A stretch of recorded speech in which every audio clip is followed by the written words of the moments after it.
Hi, I'm Wendy Zuckerman and you're listening to Science Versus. Today on the show, did we just cross the tipping point? When it comes to climate change, how screwed are we?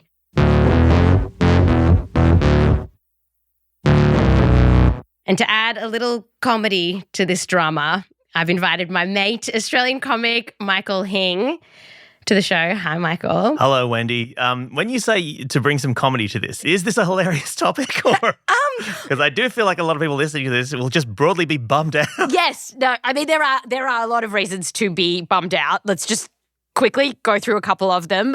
For one, it has been weirdly, some might say freakishly hot recently. We've just been seeing like month after month of record-breaking heat. And I know even for people like mildly following climate stuff, you'll be used to hearing record-breaking heat. But it's just seriously, if you look at the graphs of this year and last year, the temperature of the globe, like the average global temperature, just jumped. Yeah, I have seen some news stories about that. Yeah, and temperatures were actually supposed to have dropped, but August numbers just came in and it's still really hot.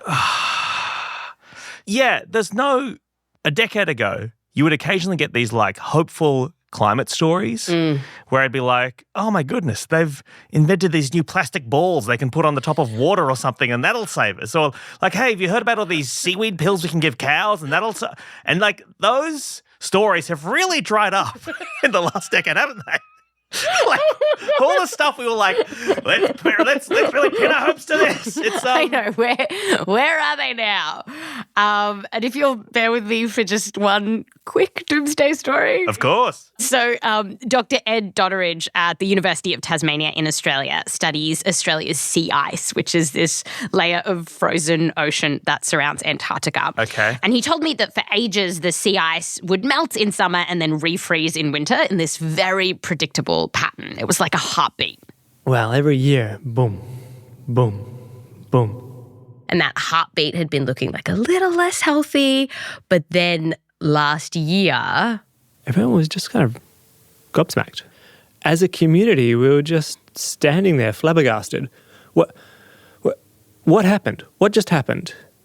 The ice just didn't grow back. It just didn't grow back. Yeah. How much ice is missing? At the maximum, we were missing about 2.7 million square kilometres of sea ice.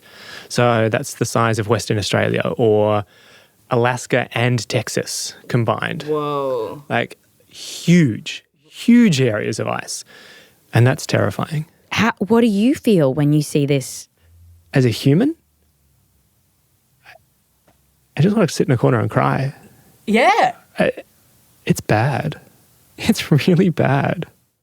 I think also in terms of a metaphor, calling something the heartbeat of the planet and then it's stopping is like pretty powerful. Yeah. And I think now with all this crazy heat and these, really bad things happening across the planet, there's all of this talk that we're sort of on the brink of a tipping point. And that is actually what today's episode is all about. There's just these headlines saying, we're so close to the tipping point. A UN official this year said we've got 2 years to save the planet. And so, Michael, when you read or you hear stuff like, we're on the brink of a tipping point, what do you think it means? I would guess it means that, we're at a point in the history of the planet where we will not be able, as a species, to reverse the effects of what we've done. And it'll create almost a whirlpool effect. It'll get faster and faster, and the deterioration of the environment will be beyond our control. And even if we stopped all carbon emissions tomorrow, it's like the catastrophe has already, it's already underway and cannot be stopped, like a runaway train. And when you watch docos or news reports about tipping points, what you described is exactly what I feel. So this is like an example. We're near the tipping point. Things are getting bad. They're worse than we thought. If tipping points are crossed, that could spiral beyond human control. And our planet is fast approaching tipping points that will make climate chaos irreversible. And so today on the show, is the Earth truly on the brink of a tipping point? And are things getting so bad that the climate is about to spiral out of our control? Okay. We are going to go on a grand adventure on this search. We are going to sink a boat. We're going to travel to the ends of the Earth. We're going to drill a massive hole in Greenland until we find out. And actually, you know what? Not just for like good radiocraft, but also for my own personal sanity, I will remain committed to the idea that there is possibly light at the end of the tunnel. It's all coming up.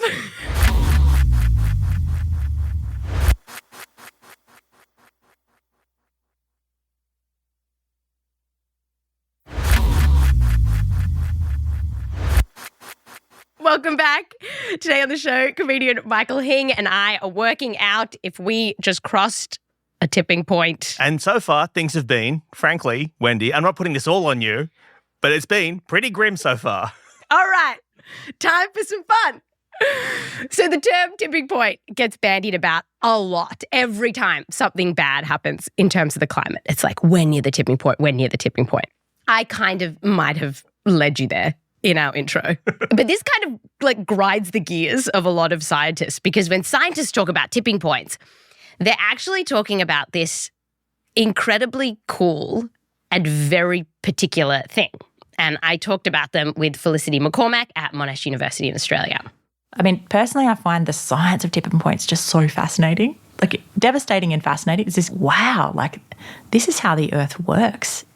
So, to find out how the Earth works and what a tipping point really is, Felicity was like, let's start with an analogy. So, backstory, 2020, lockdowns, I'm Zooming, reading books to my niece. And one of the books was Who Sank the Boat by Pamela Allen. So as Felicity's reading this book, she realizes it's an excellent depiction of a tipping point. So in this book, picture it, you've got a bunch of animals. So there's a cow and a donkey and a sheep and a pig and a tiny little mouse. Can I ask which is your favourite of the characters in Who Sank the Boat? The cow is quite delightful, though. But the sheep is knitting. Oh. The sheep is knitting. So you've got all these animals, the cow, the donkey, the pig, the sheep with his little knitting needles. Yeah. And they all decide to jump into a small rowboat. One by one, they jump in. First the cow, then the donkey.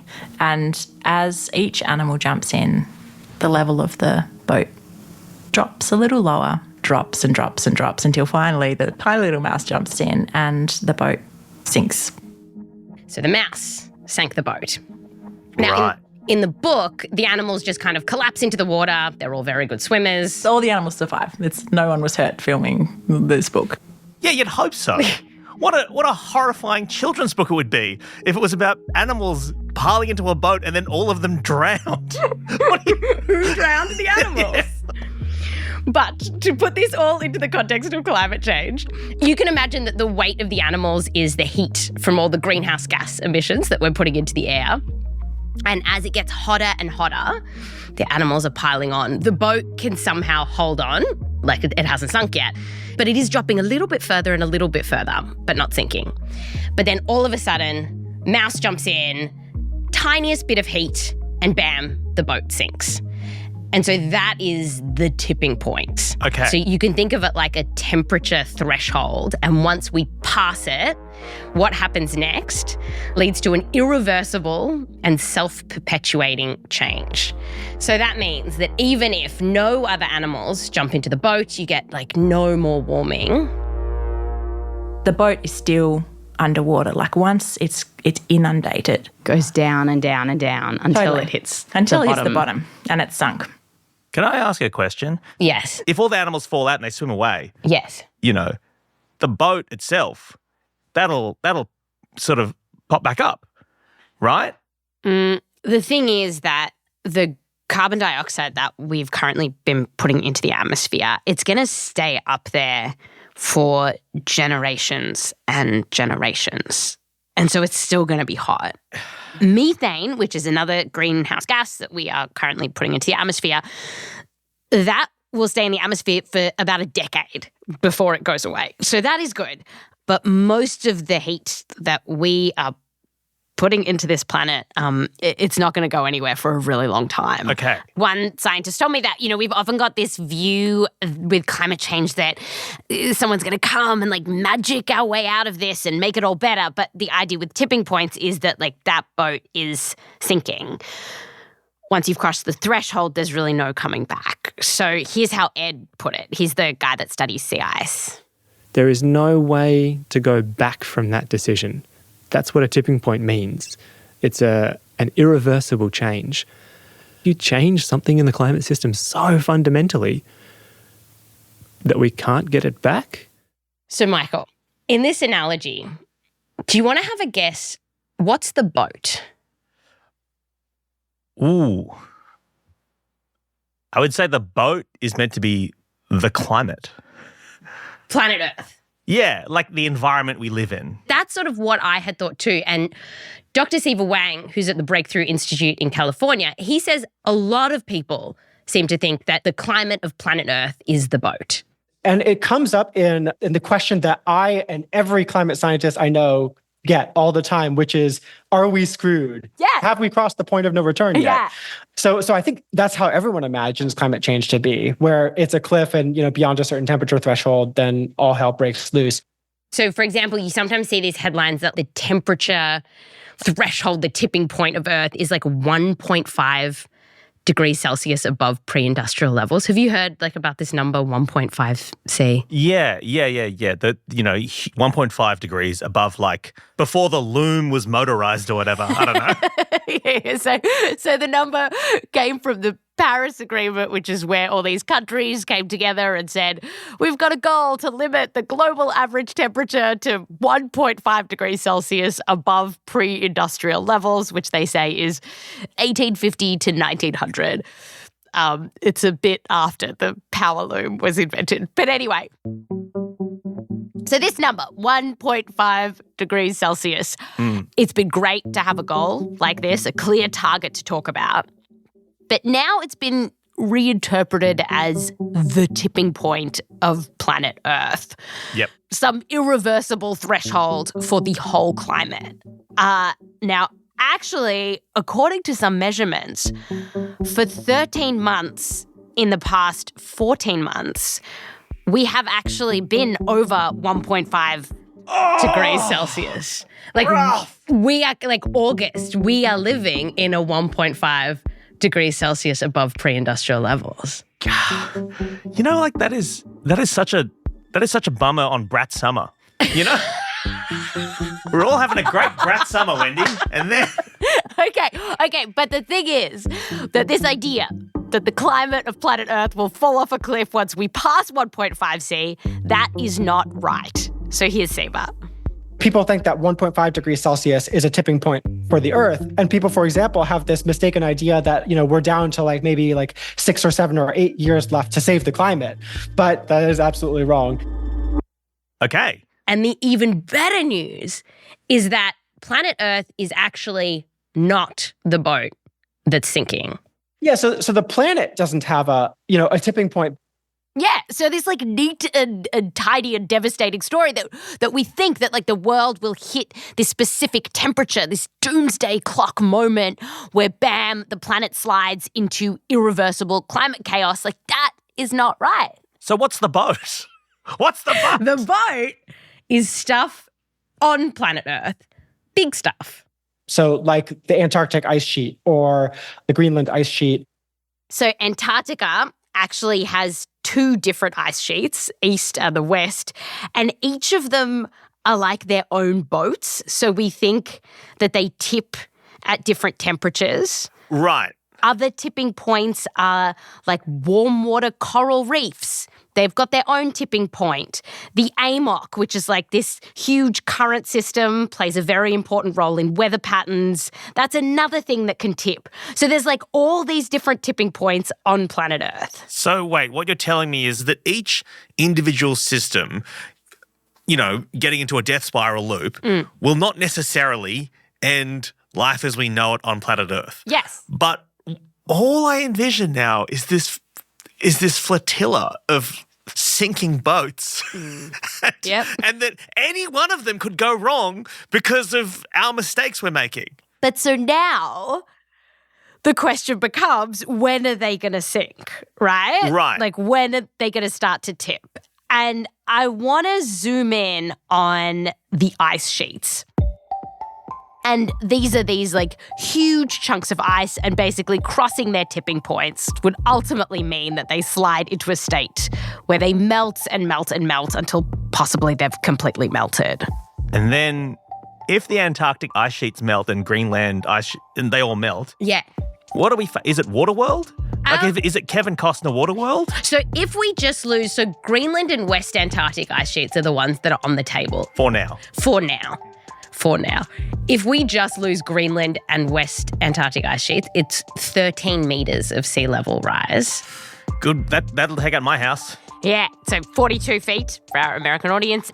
Say goodbye to large chunks of New York, Miami, Shanghai, the Netherlands, a ton of Bangladesh.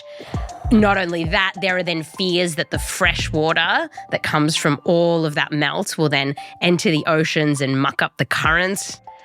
And if you read the news, it sounds like we are on the brink of crossing those tipping points. Oh, no. But is that true? Well, hopefully you'll tell me. After the break.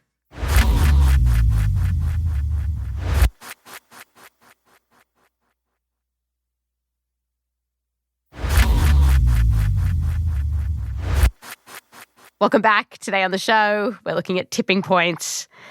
Next stop, the ice sheets.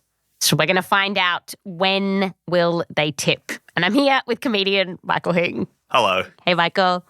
Can I ask, what is the actual process of an ice sheet uncontrollably melting? Like, what happens? It's like it starts to melt, and then what is it about the water and the temperature that means it's all over? So it's different for different ice sheets, but let's just do the Greenland ice sheet. So with the Greenland ice sheet, picture this like big dome of ice, but ice can behave like a fluid. So here's Dr. Felicity McCormack again. The ice sheet actually spreads under its own weight. So it, like honey, right? As you warm it up, it kind of like spreads across a table. So if you imagine at the top of this ice dome, this honey ice dome, there's a couple of things going on. So the air at the top of this icy dome is colder than the air at the bottom. Sure. And because the higher you go, the colder it gets. Like if you climb a mountain. Yep. Classic. Classic. Outside an airplane, very cold. Very cold. That's Yes. right. The higher you get, the colder it gets. And so the idea is that as it melts from the top, it'll just shrink because it'll be like melting and melting and melting. Yeah. So the worry is that as this ice sheet melts, it's getting shorter, further and further away from the cold air and into the warmer air. Yep. That's going to make it melt faster. But then not only that, what will happen is, because now you're imagining the whole thing sort of moving from the bottom, it starts to stretch out and move out into the coastline. Ah. And so then more portions of it will be like at sea level or whatever. Yes. Oh, no.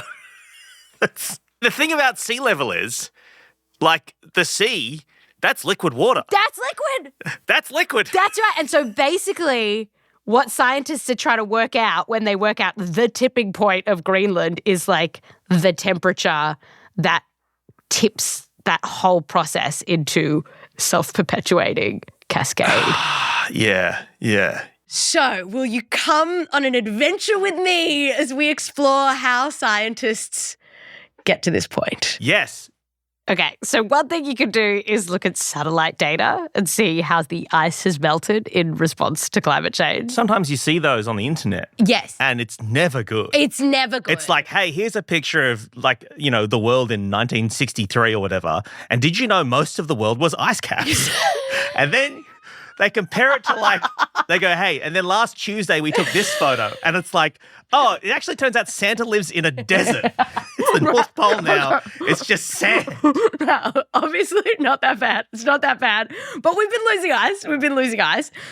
Now from this, scientists can tell yep, ice is sensitive. This isn't good. But it can't tell us if we're on a tipping point. So to get to that, we have to go deep into our past. And Michael, where we're going, we don't need roads. So Dr. Sarah Das at Woods Hole Oceanographic Institution flies off to this vast cold mountain of ice. We're heading to the Greenland ice sheet. You'll fly in to a place where no one's set foot ever before. And as you fly up over the edge, you're just going over the most dynamic and colorful and exciting features that ice is like nothing else on the planet, really. It's melting, it's breaking, it's like lava, but it's cold. And then you fly up over these just bluest of blue lakes and these raging rivers and the whitest white snow. Yeah, it's extraordinary. Sarah is out here in this majestic landscape, and what she's doing is drilling what are called ice cores, which I thought sounded very romantic. No, I don't know. I don't even know. What do you mean? What do you mean? Well, Sarah agrees with you. It's not all romance. When you're out there working night and day with your small team, sleeping in tents on the snow and melting snow for water and eating dehydrated, you're not always so enamored with the ice cores. You're just trying to get the work done and you not get too much frostbite and not get the drill stuck. What has happened in your love life, Wendy? I don't know, drilling ice cores, going back in time. Look, Sarah set me straight. And so what she's doing is basically, to paint a picture of this industrial work that she's doing, is she's pulling out these giant cylinders of ice.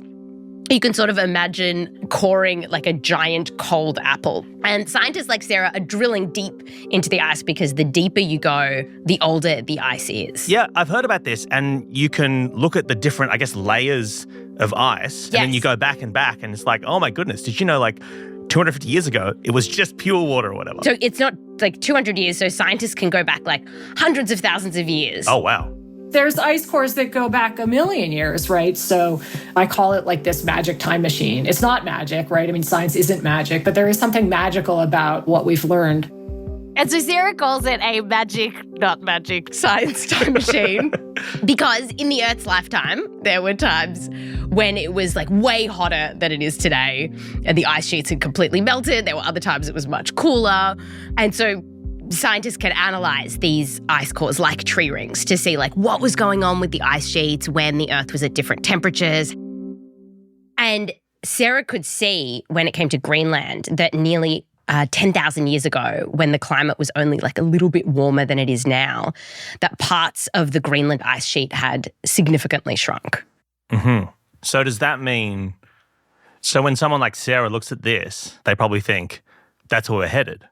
Yeah, it's a clue. It's a clue. Mm. And then, so there's other clues. This is a really cool clue I want to tell you about. So scientists, they'll drill down through the ice and then keep going until you get to the dirt below. And that, in Greenland, that dirt is at least 400,000 years old. Wow. And what they can see in that dirt, this was reported just this year, is they found a poppy seed and an insect eye from an insect that presumably would have been flying around 400,000 years ago when there was no ice sheet. Do you want to see a 400,000-year-old insect eye? Yeah. Yeah, of course. Here we go. Ooh. It's kind of like a a classic hexagonal kind of print that you would see in a fly's eye if you zoomed in, but a chunk of it is missing, which I guess after 400,000 years, you'd expect some deterioration. I mean, it's pretty well preserved, right? Yeah. And they actually say in the paper that it's possibly a fly. Hey, I know my insect eyes. But an insect eye can only get you so far. So just quickly, to understand what tipping points are, scientists also use climate models, which you've probably heard of, but what they are these like computer simulations, very detailed computer simulations of how we think these ginormous hunks of ice melt. And basically researchers will take them and then make the temperature beep, beep, beep, beep, beep, beep, beep, go up and up and up and up. And then they look to see like basically when the boat starts to sink. Uh-huh. And so you put it all together. Thank you for coming on this long garden path journey with me. Here we go. Here we go. Come on. Okay, you put it all together. You got the ice cores. You got the satellite data. You got the computer models. What do we know? When will the ice sheets tip? So a recent study that got a lot of attention looked through a ton of studies and it estimated. Now, you know, Michael, these scientists are trying their darndest here. They are trying their darndest. They have tried so hard to understand that temperature that's going to make the whole thing tip. And remember, the stakes are ice sheets melt, Yep. sea levels rise 13 metres. That's right. Okay. That's right. Okay. That's right. Okay. But in this paper, they gave a range. So best case scenario, let's start with best case scenario. They said the tipping point of Greenland is the Greenland ice sheet is 3 degrees above pre-industrial levels. Okay. Which could be, under current projections, at the end of the century. Okay. 75 years away. I'll be dead by then. I mean, that's very selfish for me to say that, but... That was an honest reaction in the moment, and that's all we need. The West Antarctic ice sheet, by the way, roughly the same. Okay. Okay, so that was best case scenario. Best case scenario, end of the century. Okay. Worst case scenario, Greenland ice sheet has a tipping point of just under 1 degree above pre-industrial levels. Oh, so we've already tipped. We're post-tip. Post-tip. Well... West Antarctic ice sheet as well. Yeah, well, I mean, seems... This is put, like, this... Now that I know that, a lot of the laughing and joking we did before will seem insensitive. The apocalypse is upon us, and, like... Well, I guess that leads... We're not going to end here. We're not going to end here. Because then the question is... No, that should be the end of the episode. No. Just you and I in stunned silence, feeling incredibly helpless.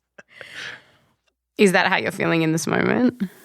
I did not realise that there's a chance we would already pass the tipping point. Yeah. And if we have passed a point where any of us can do anything, I mean, you sort of retreat to nihilism, right? It's like, well, what's the point? Nothing matters. You know, should I even be paying $8 to offset the plane ticket that Yeah. Does any of it matter? I mean, probably don't pay that $8, right? What? Do you mean because of tipping point or just in general? I mean, surely they're a scam, right? Well, Continue with your thought process. That's for another episode. So is there anything that can happen in the next, whatever, I don't know, 50 years, 2 years, 100 years? Is there anything we can do that could possibly help any of this? Yes. The thing that I think tipping points bring out in people is this sense of like, we have lost control. That boat is sinking after all. This is an irreversible, the state of that ice sheet has shifted and now it's going to melt and melt and melt. That knitting sheep, it's doomed. That's right. But when I asked like every scientist, I spoke to a lot of them and I was like, so does this mean game over? And they were all like, no. No, it's not game over. There's at no point do you stop fighting. Because even if we've crossed the tipping point of Greenland or the West Antarctic ice sheet, and we might not have, right? We might not have. A lot of scientists I spoke to thought maybe we still have time. Uh-huh. But even if we have crossed them, what we do now, it could matter a lot. So I talked about this with Sarah, And she said that there's this big misconception out there that once we cross a tipping point, climate collapse happens right away. I mean, you think about Hollywood movies and everything happens fast. Ice sheets melt, your house is underwater by Sunday. Like 20 years or so ago, right? You're probably familiar with this movie, The Day After Tomorrow. Right, yes. That was like a Hollywoodization of, the shutdown of the AMOC, everything flash freezing over. I mean, it was crazy, right? And then again, we have the Don't Look Up, where it's like you have the Don't Look Up, metaphor right? of climate change was an asteroid coming Very in. much so. Yeah, and exactly. tipping points really fit into that. Right. But it's not an asteroid. So even if, worst case scenario, we have crossed the tipping points of the Greenland and West Antarctic ice sheets, it would take probably more than 1,000 years, maybe even 10,000 years for them to completely collapse. So you were not particularly worried about something that was 75 years away, right? No. So what you're talking about there is completely liquid ice sheets. The 13 meters of sea level. Yeah, that's 13 meters of sea level rise. Yes. But the seas don't have to rise 13 meters for our lives to be profoundly changed by the climate, right? Right. Yes. And as they melt, sea levels will rise. But the fact that this is happening slowly is actually really important because it means that we have time to adapt. People can move to higher ground, which is actually something that's already happening in the US. They've moved like thousands of people to higher ground. Like away from the... Yeah, like away from flood-prone areas. Yeah. And we can also build seawalls. Mm-hmm. So if we have, hundreds, thousands of years, we can do something about it. Yeah. And not only that, we can actually get a handle on our emissions so we don't heat up the climate as fast as we have been. And if we do that, we might also slow down how fast these ice sheets melt. I talked about this with Sarah. Because if we keep heating up the world, these ice sheets will melt faster, we think. Even once we've hit a tipping point. Absolutely. Yeah. Absolutely. That we know, even once we've hit a tipping point. Even if Greenland reaches some point where it's just going to melt away, if that could take 10,000 years versus 5,000 years, that gives us a lot more time to adapt and prepare. We can buy ourselves time. So there's never a point at which we can be like, oops, all right, too late. No need to do anything. So I guess, all of this stuff about, we have 2 years left to save the planet, or at the start of the show, how you said that you thought maybe tipping points meant that if we stopped all carbon emissions, it wouldn't matter, the catastrophe's already here. I mean, the truth is that it still does matter, our carbon emissions. There really isn't a planetary cutoff. And so here's Dr. Seaver Wang. There is no tipping point beyond which Mother Earth wrestles control of the whole climate system away from human beings and proceeds to punish us for our sins. From a scientific perspective, that's just not how it works. And so what I tell people is humans have their hand on the thermostat, and that's not going to change. And so with our hand on that dial, at least in control of how much hotter it's going to get, what it all really means is just forget this idea of runaway climate change. It's more like the more emissions that we put into the atmosphere, the worse this gets, and the less emissions, the better it gets. Yeah. And I know you know this, but that is true. That is true. Like tipping points, whether we hit tipping points or whether we don't, climate change is here now. Here's Sarah on this. You don't need tipping points to scare me. You can take them off the table, and the sea surface temperatures are warming off the charts, heat waves killing thousands of people. We have coral reefs dying. We have glaciers melting, never mind tipping points. We have sea level rising, flooding all over the place, rise of diseases. I mean, all sorts of effects. Fires, right? You name it. You wake up any given day and open the newspaper, no matter where you are in the world, and you can see an example of a climate change impact. Yeah. And maybe just to cap us off here, like given all of these terrible things that are happening to the planet right now because of climate change, I've kind of started to think about tipping points a bit like that distracted boyfriend meme. Oh, and the guy's looking over his shoulder. Yeah, and everyone's like looking at the tipping points and being like, when are they going to come? And then like the girlfriend in the back is like, I'm climate change and I'm right here. Look at me now. I am making your lives bad right now. Sorry. When did Science Versus become a podcast that describes like memes from like 8 years ago? It was a big one. Oh, no. Look, hey, everyone knows what you're talking about. And you're, to be clear, it was a very effective communication tool. Well, good. Well, good. Thank you. And I know this has been a little bit depressing, this whole episode. I know. But I do want to say that there is some good news when it comes to how we are solving this, how we are getting off fossil fuels. I mean, because I had thought we were really just like twiddling our thumbs while Rome burns. But I think there is some little bit of hope. There is some exciting stuff happening with renewables. There is some good news. Here we go. But we're going to save it for a different episode. Oh, that I'm not on? Great. Okay. Thanks, Wendy. Thank you. What we're going to do for our How to Stop the Climate Crisis episode is it's going to be a Q&A. So we're getting listener questions, which could include, your question number one, should you get the $8 carbon offset? So we've got a panel of experts to talk about renewables, how we get to net zero, questions. If you've got questions about, can we actually solve this? You know, I'm actually going to have to listen to that episode then, because if you've listened to this one and you're thinking to yourself, oh my goodness, it's all completely screwed, and you're feeling like I am right now, which is exhausted and a little bit betrayed by your friend Wendy, frankly, then really the only remedy to that is listening to the next episode where, I mean, frankly, Wendy, you've got some work to do. Yes. Okay. To regain my trust. Yes. So if you have any questions, then you can go to our Instagram, science_VS. You can ask me on my TikTok at Wendy Zuckerman, or you can send us a video or voicemail to our wonderful senior producer, Meryl. Her email is merylh@spotify.com. If you're in the US, there's a number to call. We're going to put all of this in the show notes. I'm really excited to know what your questions are. Well, thank you so much for having me, Wendy. It's been a real pleasure.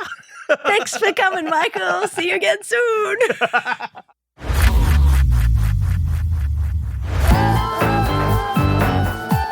This episode has 107 citations in it, so if you want to read more about tipping points, just go to our show notes and there's a link to our transcript. And while you're looking at the show notes, you can see all of the ways to contact us if you've got questions about renewables and solving this climate crisis.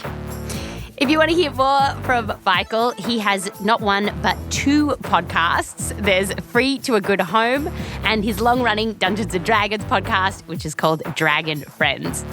This episode was produced by me, Wendy Zuckerman, with help from Meryl Horn, Rose Rimler, Katie Foster Keys, and Michelle Dang. We're edited by Blythe Terrell. Fact-checking by Diane Kelly.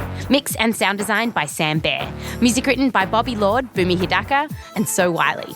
Thanks to all of the researchers that I spoke to. Oh my gosh, thank you so much. I spoke to so many climate scientists, and this is just a handful of them. Professor Andrew Dessler, Professor Christina Hulbay, Dr. David Armstrong McKay, Professor Tim Lenton, Aditya Lola, Dr. Elizabeth Maroon, Dr. Jan Nitzben, Professor Johannes Quas, Dr. Jonathan Leung, Dr. Kirsten Schell, Dr. Maddie Rosavar, Michelle Dvorak, Dr. Robin Lamball, Dr. Zeke Housefather, Dr. Sam Crever, Flower Zhang, and others. An extra thanks to the Zuckerman family and Joseph Lavelle Wilson. Science Versus is a Spotify Studios original. Listen to us for free on Spotify or wherever you get your podcasts. We are everywhere.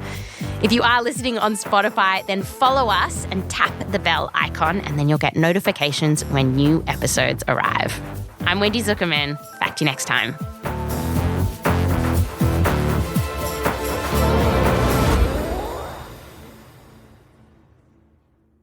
Hello, this is Michael. At one point, Wendy's editor thought that it sounded like I was genuinely mad at Wendy. So I guess this is just like a voice message from me after the fact saying that I wasn't mad at Wendy. We're friends and we've known each other for a very long time and I was just joking around. So I wasn't mad at Wendy is what I'm telling you. I can almost hear my mum in the background. Good. Now, can I go now? Is that okay?